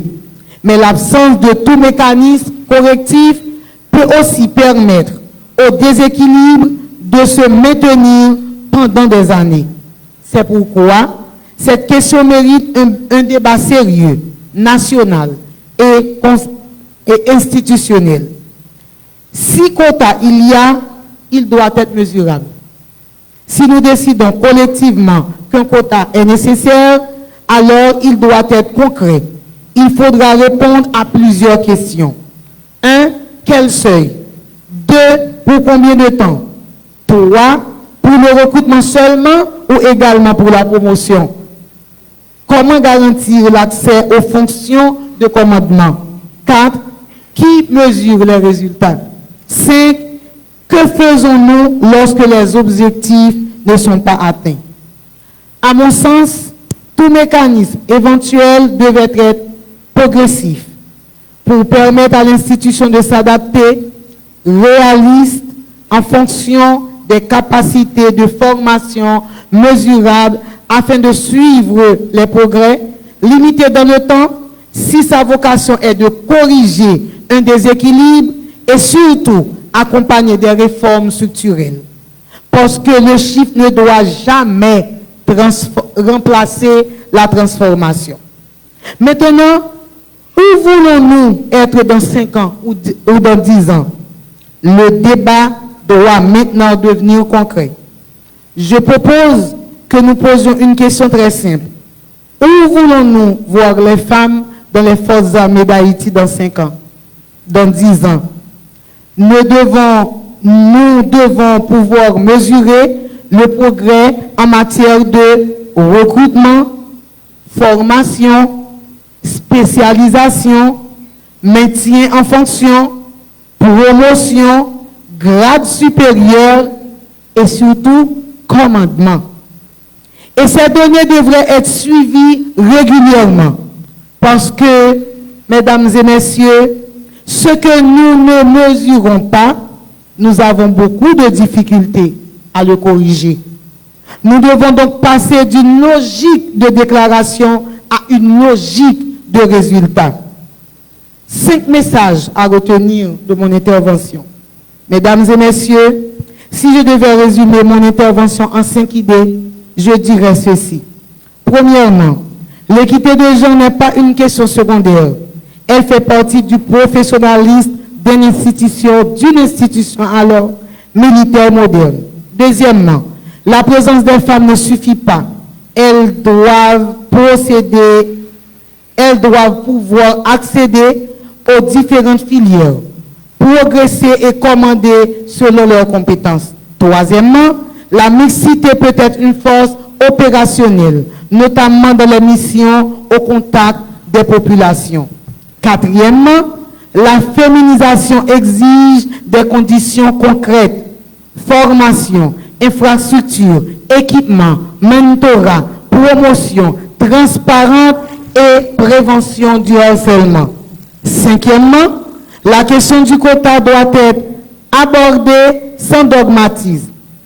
Il nous faut, si nous choisissons cet outil, le quota, il doit être progressif, mesurable et accompagné d'une transformation institutionnelle.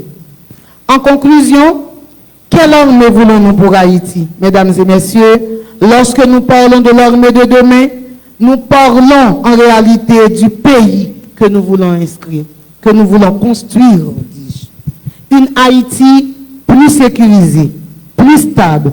Une Haïti où les institutions sont fortes.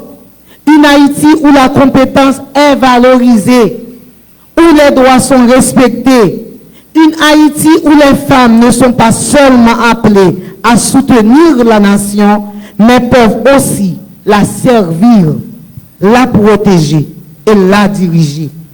D'ailleurs, si nous allons dans la Bible, au mariage d'Adam et d'Ève, Dieu a dit à Adam et à Ève, croissez et multipliez la terre et assujettissez-les.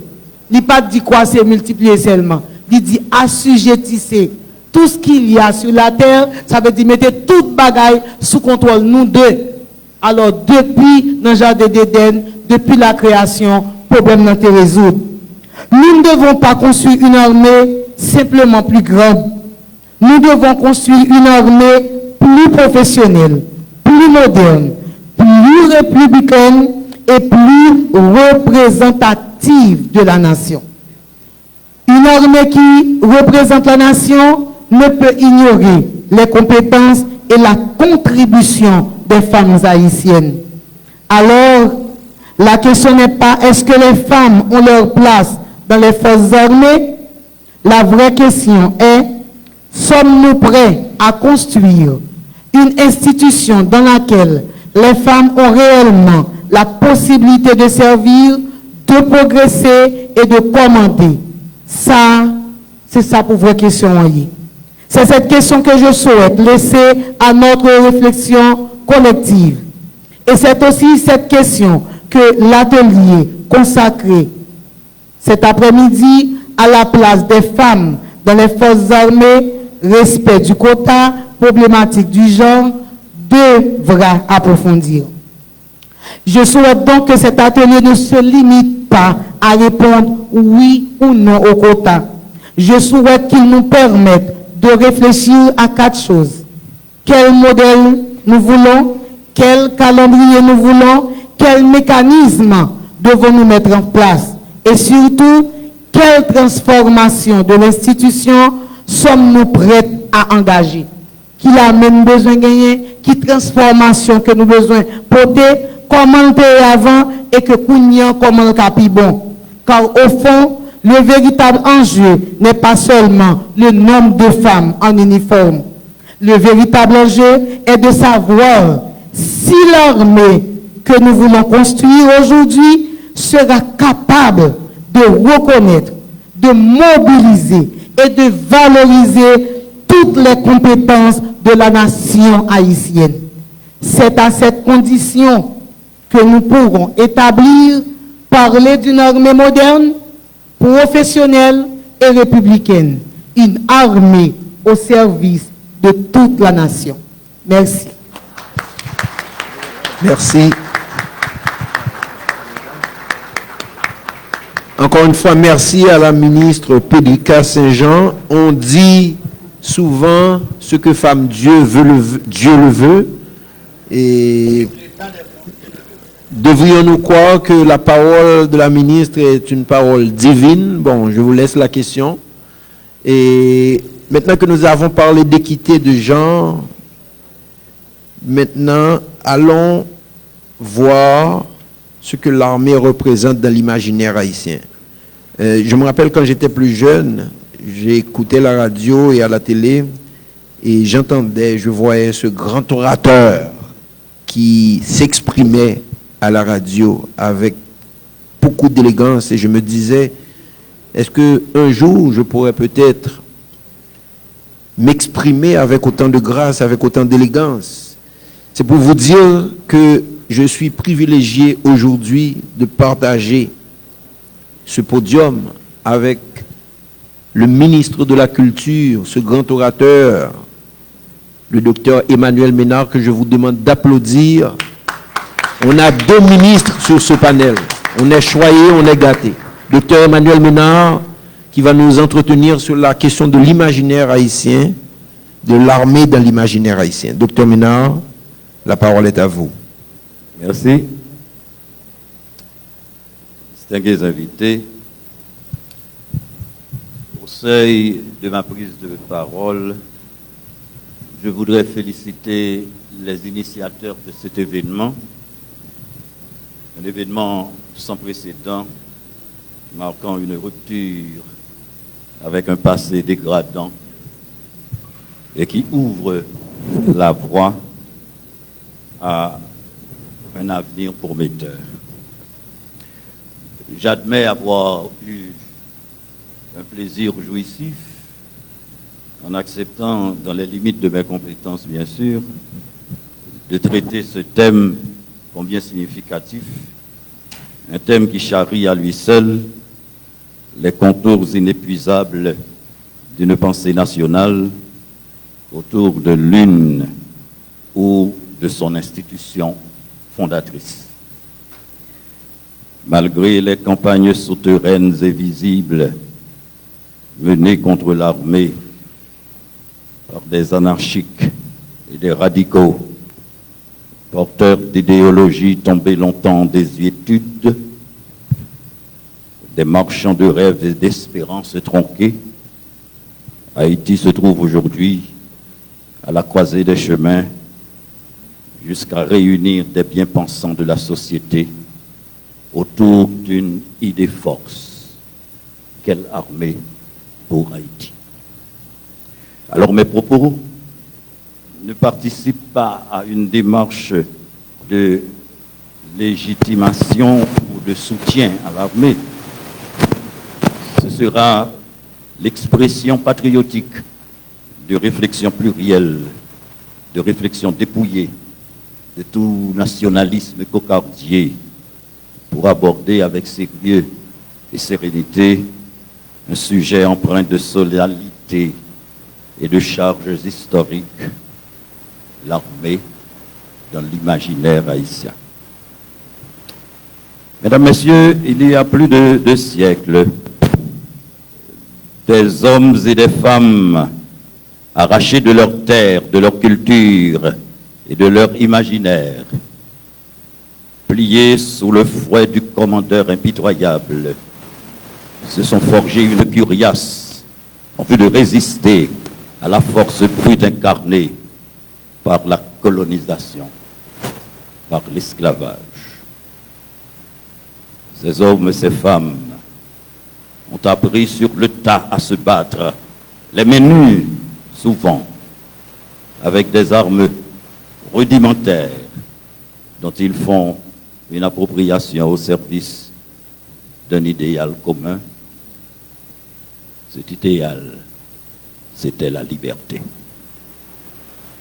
Et c'est au nom de ces valeurs que celle-ci incarne l'esclave,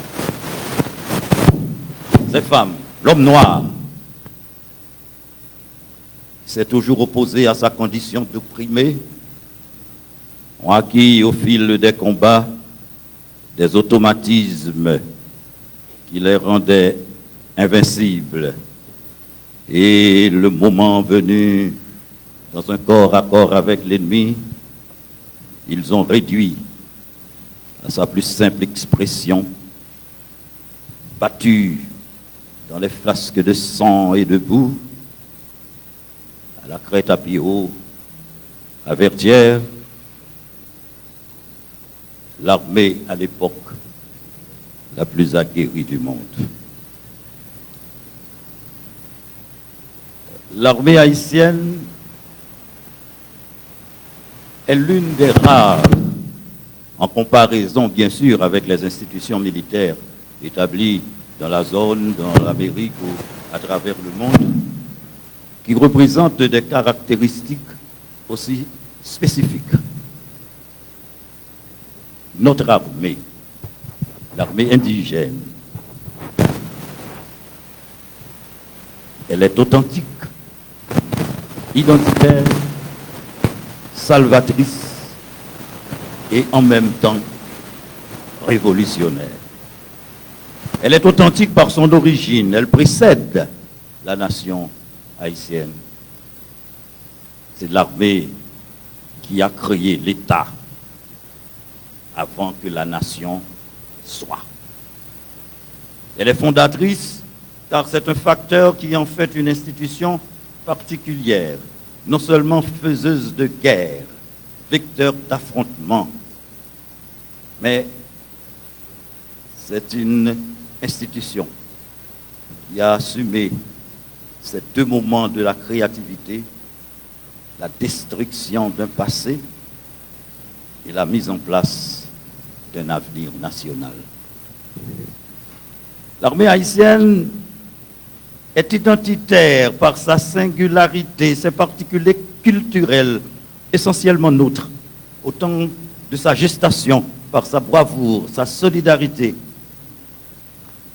Elle s'est caractérisée par ses immenses apports à l'humanité, liberté, justice pour les opprimés, extension et généralisation des droits de l'homme. J'aime répéter, c'est à partir de l'armée haïtienne, par la geste de 1804, Haïti a incurvé l'histoire universelle. Nous sommes donc mères de la liberté. Si, pour ne pas être fanfaron, nous avons réinventé ce mot en Haïti.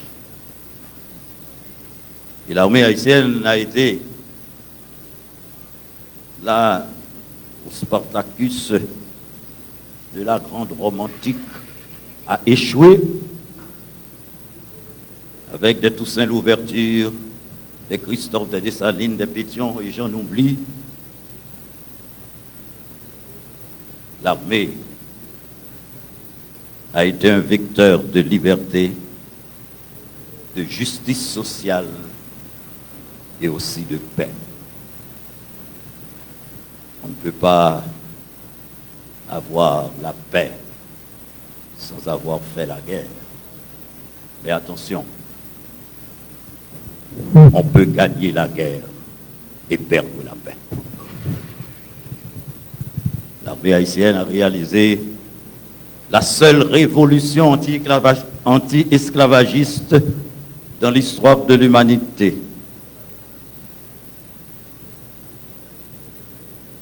Avant même l'indépendance, elle a été à Savannah. Après l'indépendance, nous avons été avec nos frères de l'Amérique libérée, la Grande Colombie. Autant dire que nous avons versé notre sang sur d'autres sols, mais tout cela au nom de la liberté. Alors parler de l'armée haïtienne dans l'imaginaire haïtien revient à interroger une institution qui dépasse largement la fonction militaire. Dans l'histoire d'Haïti, l'armée a longtemps constitué un acteur central dans la construction de l'État, de la défense de la souveraineté nationale, mais aussi des rapports de pouvoir qui ont profondément marqué la société. Elle a occupé une place singulière dans la mémoire collective. Elle est à la fois associée à la naissance de la nation, à l'héroïsme de l'indépendance, à la protection du territoire, à la dignité nationale, mais également associée aux crises politiques. Cette ambivalence explique pourquoi l'armée haïtienne ne peut être étudiée uniquement comme une organisation militaire. Elle doit également être comprise comme une représentation sociale et symbolique, c'est-à-dire comme une institution dont l'image s'est construite au fil des générations dans les récits historiques, les discours politiques, la littérature, la mémoire familiale et la culture populaire. L'une des premières dimensions de cet imaginaire militaire trouve son origine dans la révolution haïtienne. Pour les Haïtiens, l'armée révolutionnaire est d'abord celle qui a permis à une population réduite en esclavage de renverser l'ordre colonial et de créer un État indépendant. L'armée apparaît donc comme l'instrument de la liberté et comme le prolongement armé d'une volonté collective d'émancipation. C'est de cette perspective que l'armée ne représente pas seulement la force militaire, elle devient l'expression d'un peuple qui refuse la domination et qui entend construire son propre destin. L'imaginaire haïtien associe donc dès l'origine la figure du soldat à celle du défenseur de la liberté. Cette représentation fondatrice demeure particulièrement importante parce qu'elle confère à l'institution militaire une dimension presque mythologique dans la conscience nationale. Cependant, cette image héroïque ne demeure pas intacte au cours de l'histoire. Après l'indépendance, l'armée devient progressivement un élément essentiel de la structuration du pouvoir militaire. La jeune République doit faire face à de nombreux défis, la consolidation de l'État, les divisions politiques, les difficultés économiques, les menaces extérieures et les rivalités entre différentes élites. On dit que l'armée a participé à beaucoup de coups d'État. On n'a jamais dit combien de civils ont été derrière ces coups d'État. Mesdames, Messieurs,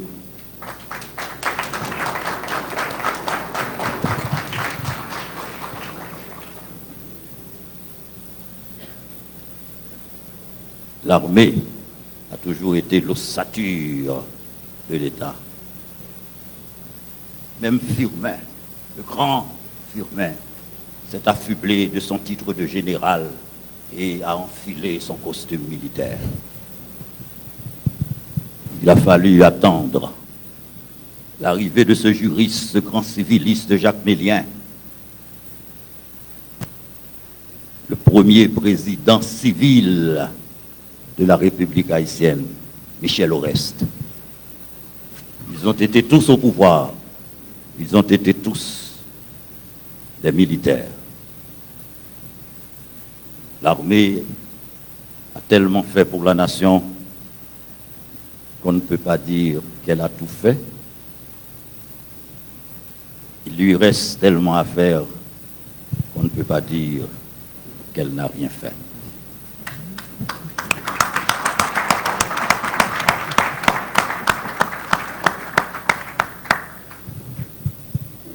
À côté des forces de police, nos forces armées d'Haïti sont appelées à jouer un rôle déterminant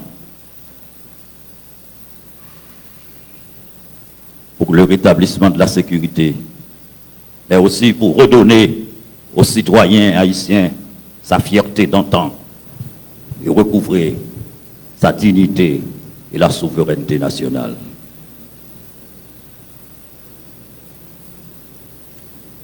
L'armée haïtienne sera une vraie armée si elle reste seulement une armée. Mes chers invités, Monsieur le commandant en chef, j'estime avoir dit.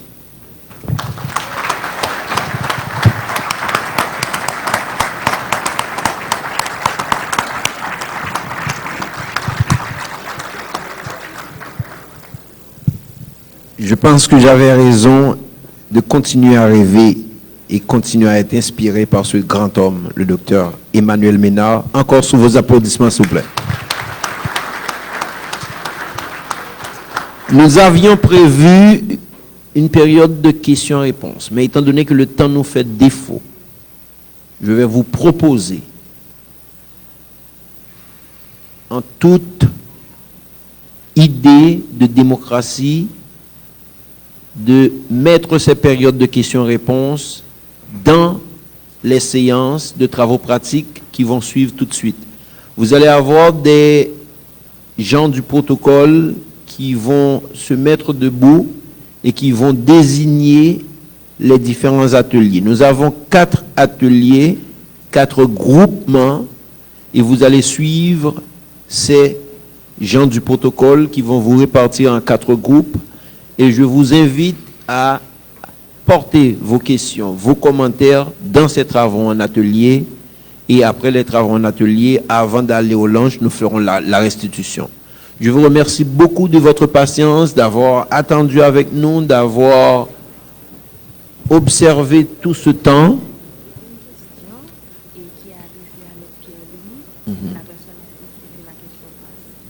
Non.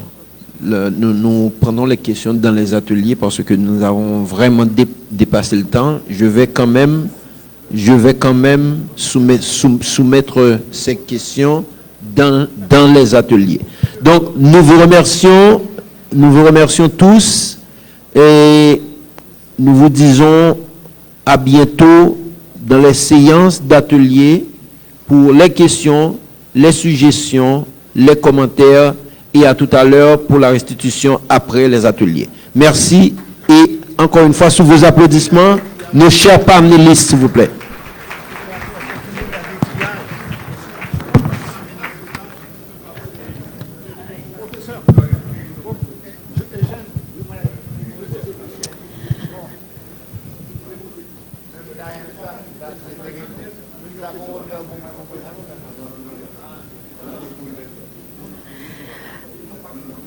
Nous voulons vous remercier pour votre attention et entre-temps, en attendant que le secrétaire d'État revienne, je vais suppléer.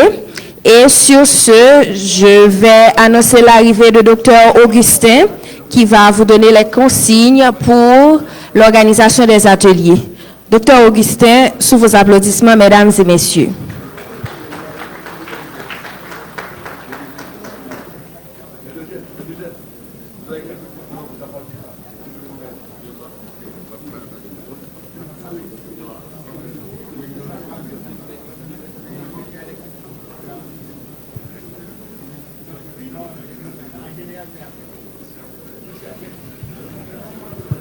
journée concernait anciens militaires, experts militaires nationaux ou internationaux, universitaires, autorités de l'État, qui s'actaient là avant, ni ça qui la connaît.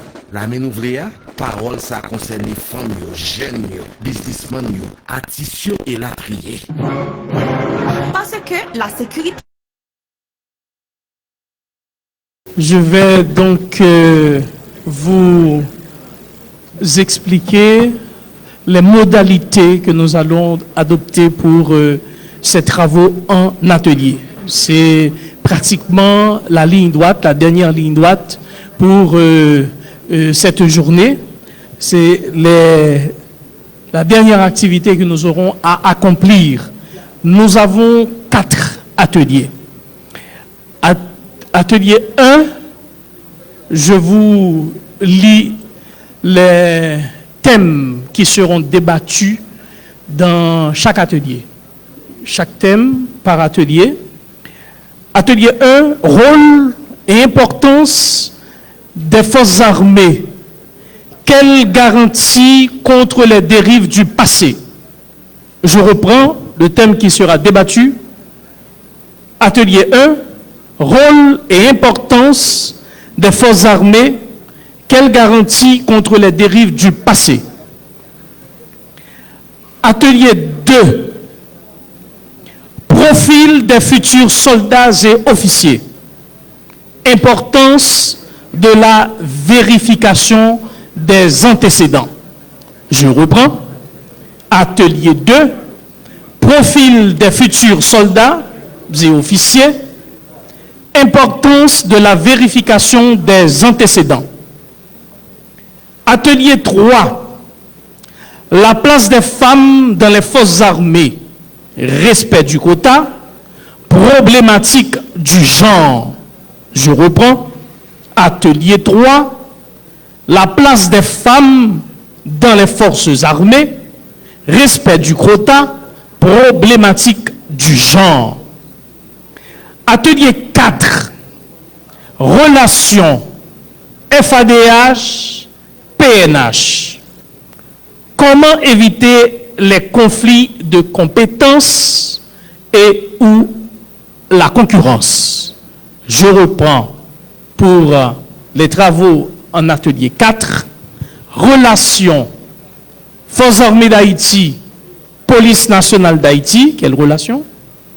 Comment éviter les conflits de compétences et la concurrence?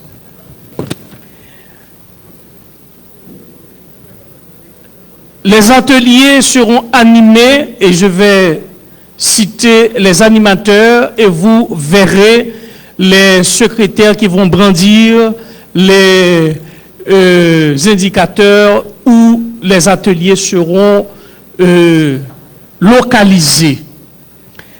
L'atelier 1 sera animé par le professeur Wendy Pierre. Professeur Wendy Pierre, faites-vous remarquer par l'assistance. Il est assisté de M. Richard Oremise, rapporteur, et Mademoiselle Guerlaine Lazare, secrétaire. Faites-vous remarquer par l'assistance et vous verrez l'atelier 1 se situe de ce côté. L'atelier 2 sera animé par le docteur Kenel Senatus. Il est assisté, il a levé la main, il est juste en bas. Il est assisté de M. Patrick Joseph Désir, rapporteur, M. Frando Médard, secrétaire. Ils sont au fond de la salle. Vous pouvez les remarquer. Atelier 3. Atelier 3, animé par Maître Givette Vilméus, faites-vous remarquer par l'assistance, Maître, assisté de Mademoiselle Nora Bélisère, rapporteur ou rapporteuse, et secrétaire Mademoiselle Hughes Mika Exantus. Faites-vous remarquer par l'assistance. Et puis l'atelier 4, animé par le professeur Joseph Wendy Alliance, professeur Alliance, faites-vous remarquer par l'assistance,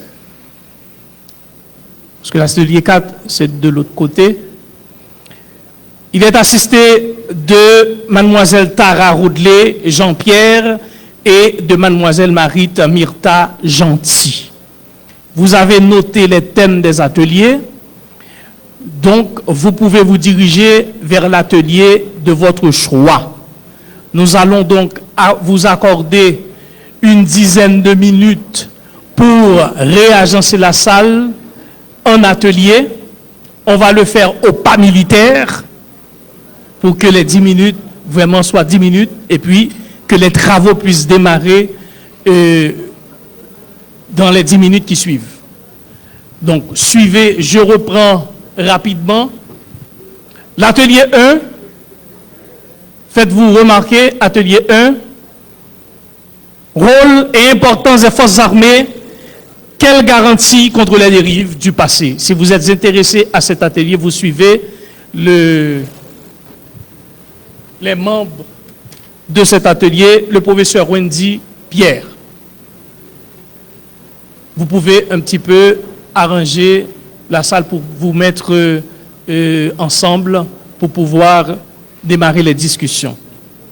L'atelier 2, profil des futurs soldats et officiers, importance de la vérification des antécédents.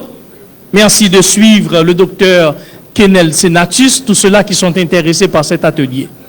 Bien évidemment, si vous êtes trop nombreux dans un atelier, on pourra toujours vous demander, bien gentiment, d'aller grossir un autre atelier qui aurait moins de participants.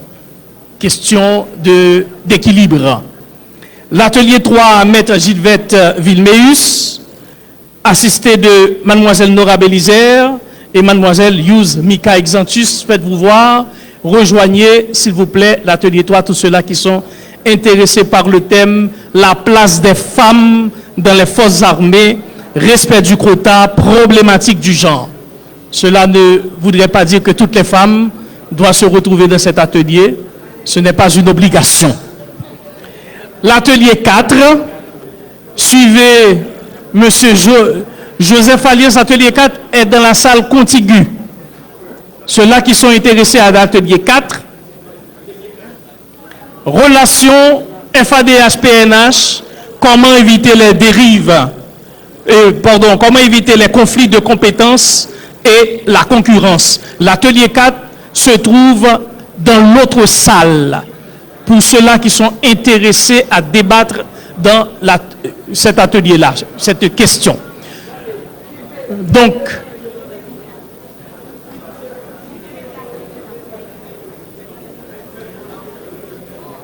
les secrétaires, faites-vous remarquer s'il vous plaît et puis réagencez-vous en fonction des ateliers de votre choix. Vous avez 10 minutes pour vous déplacer et constituer les tables de discussion. 10 minutes au pas militaire. Merci et bonne réflexion à tous et à toutes.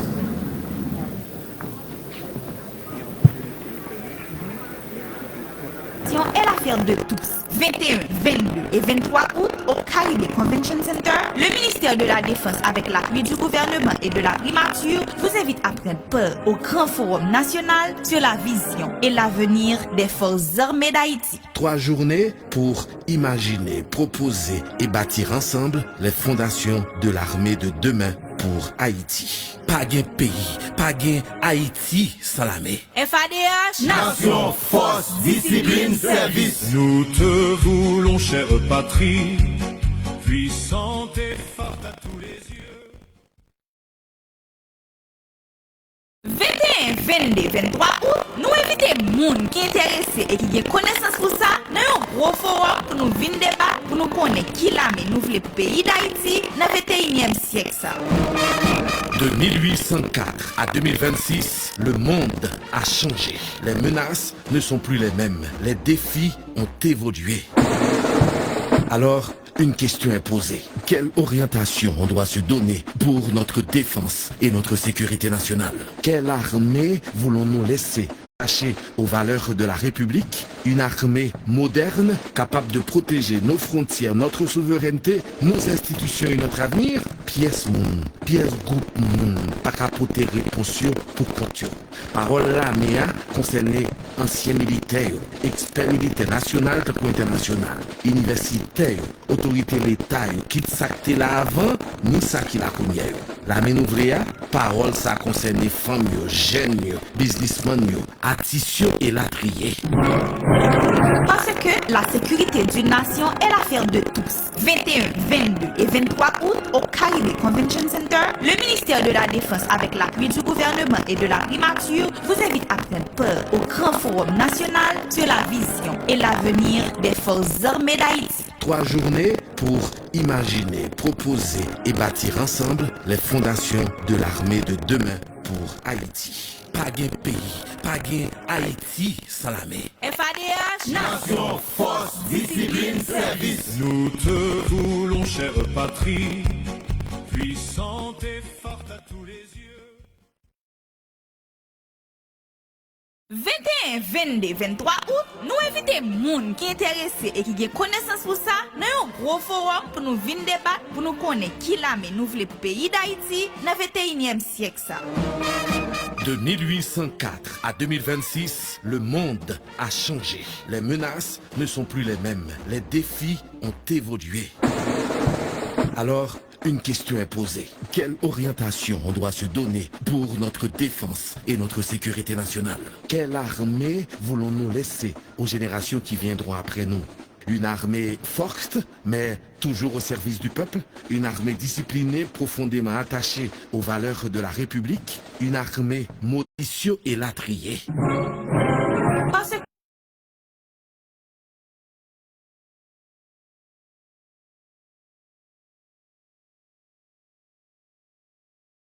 la sécurité d'une nation est l'affaire de tous. 21, 22 et 23 août au Caribbean Convention Center, le ministère de la Défense avec l'appui du gouvernement et de la primature vous invite à prendre part au grand forum national sur la vision et l'avenir des forces armées d'Haïti. 3 journées pour imaginer, proposer et bâtir ensemble les fondations de l'armée de demain pour Haïti. Pas de pays, pas de Haïti. Salamé. FADH, Nation, force, discipline, service. Nous te voulons, chère patrie, puissante et forte à tous les yeux. 21, 22, 23 août, nous invitons moun qui intéressé et qui a connaissance pour ça dans un gros forum pour nous venir débattre, pour nous connaître qui l'armée nous voulait pour le pays d'Haïti dans le 21e siècle. Ça. De 1804 à 2026, le monde a changé. Les menaces ne sont plus les mêmes. Les défis ont évolué. Alors, une question est posée. Quelle orientation on doit se donner pour notre défense et notre sécurité nationale? Quelle armée voulons-nous laisser aux générations qui viendront après nous? Une armée forte, mais toujours au service du peuple. Une armée disciplinée, profondément attachée aux valeurs de la République. Une armée moderne, capable de protéger nos frontières, notre souveraineté, nos institutions et notre avenir. Pièce groupe moun, pas capoter réponse pour compte. Parole là, mais concerné ancien militaire, expert militaire national ou international, universitaire, autorité.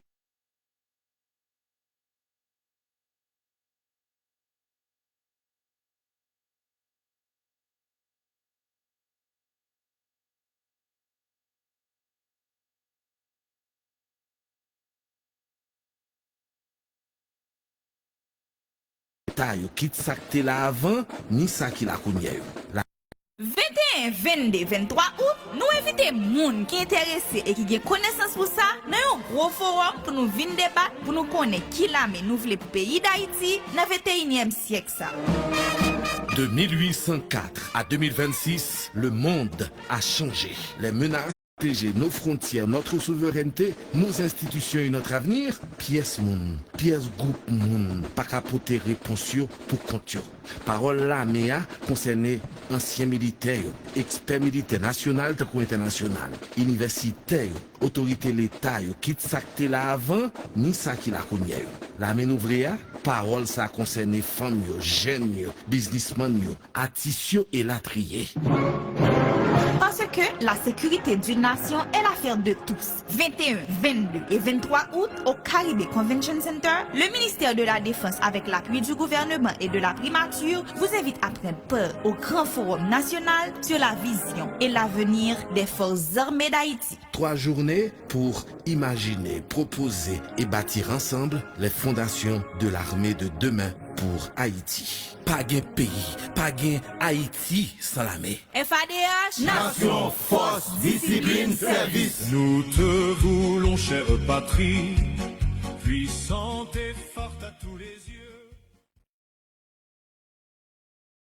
21, 22, 23 août, nous invitons moun qui est intéressé et qui a connaissance pour ça dans un gros forum pour nous venir débattre, pour nous connaître qui l'armée nous voulait pour le pays d'Haïti dans le 21e siècle. Ça. De 1804 à 2026, le monde a changé. Les menaces ne sont plus les mêmes. Les défis